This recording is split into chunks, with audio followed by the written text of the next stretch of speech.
Dans la lutte pour la préservation de l'environnement, l'association Mouvement pour l'engagement se démarque. Ce 14 mars, elle a pris l'initiative de sensibiliser la population de Poto-Poto sur la loi portant gestion durable de l'environnement promulguée en décembre 2023 par le président de la République Denis Sassou Nguesso.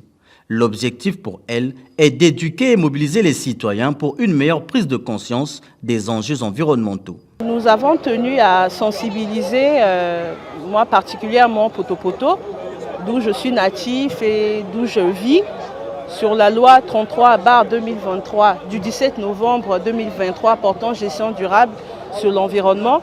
Il fallait sensibiliser la population de Poto-Poto pour qu'on sache ce que le chef de l'État a décrété, ce qui a été promulgué, que nul n'est censé ignorer la loi, toutes les questions sur l'environnement, sur l'assainissement, qui en fait n'est que pour notre bien-être. J'ai essentiellement parlé de l'article 9, de l'article 10, de l'article 20, de l'article 21 et des articles aussi qui prévoient des sanctions pour ceux qui ne respecteront pas ces articles, dont notamment de l'article 135 à l'article 137, dont on parle essentiellement de la pollution, de la gestion des déchets ménagers, de l'assainissement et pour comment est-ce qu'il faut maintenir en état de propriété la devanture, la concession de toute habitation où que nous soyons propriétaires ou locataires.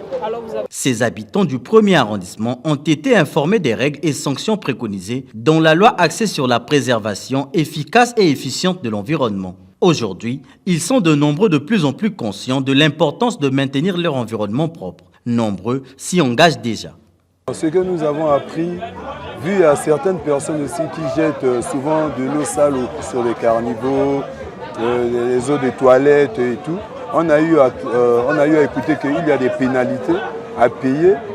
Donc celui qui va jeter au moins l'eau de la douche dans les carnivores ou soit des poubelles et tout, donc il y a des pénalités, il y a 10 000 francs à payer et jusqu'au montant de 1 million de francs CFA à payer. Donc ça nous a tiré aussi les oreilles. Donc ça nous a tiré les oreilles à ne pas jeter des ordures dans les carnivores, y compris des eaux sales, pour éviter aussi que nous puissions tomber malades. Propriétaire, il y a un gouvernement. Nous avons le droit de la propriété. Nous avons le droit de le quartier. Nous avons le lobby, nous avons la qualité, nous avons la sécurité. Nous avons la sécurité.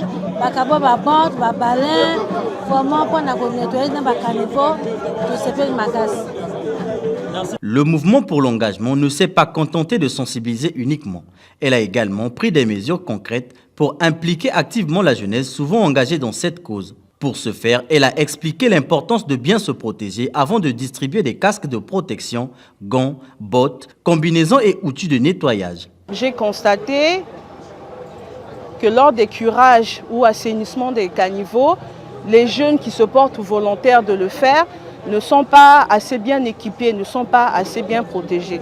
Nous savons qu'il y a la norme ISO qui montre un peu comment est-ce qu'il faut être équipé, dans quelles conditions est-ce qu'on doit pouvoir travailler ou curer ces caniveaux. Donc j'ai vu les équipements dont ils ont l'habitude de porter ne sont pas vraiment appropriés. Ils s'exposent à beaucoup de maladies. Donc voilà pourquoi j'ai jugé opportun de faire une petite sensibilisation dans ce sens et symboliquement les donner quelques équipements appelés EPI. L'association Mouvement pour l'engagement incarne l'espoir d'un avenir plus propre et plus durable pour la République du Congo. Grâce à son travail acharné et à son engagement envers la sensibilisation et l'action concrète, elle montre que chacun peut contribuer à protéger notre planète.